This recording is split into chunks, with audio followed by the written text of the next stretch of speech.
Bilang pagkilala sa inyong pagsisikap, sa inyong sakripisyo at pagpupunyagi, nandito po kami upang ilapit ang serbisyo ng pamahalaan sa ating mga kababayan.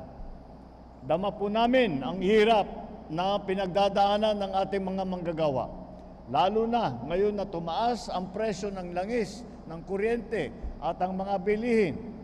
Ngunit hindi po kami tumitigil sa paghahanap ng mga paraan upang dumami pa ang trabaho, ang kabuhayan at ang mga oportunidad para sa ating lahat. Hangad namin, disenteng trabaho para sa bawat Pilipino.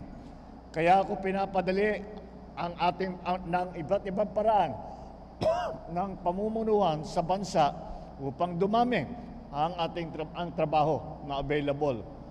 Noong nakaraang taon, halos 2 trilyong piso ng investment ang ating naaprubahan. Lilikha ito ng halos 150,000 trabaho. Tuloy-tuloy din ang mga job fair sa buong bansa para maipalapit ang trabaho sa bawat Pilipino. Mula Hunyo ng 2022 hanggang Pebrero ngayong taon, lagpas 6,600 job fair na ang naganap natin sa buong bansa. Higit 1,500,000 job seeker ang ating inalalayan.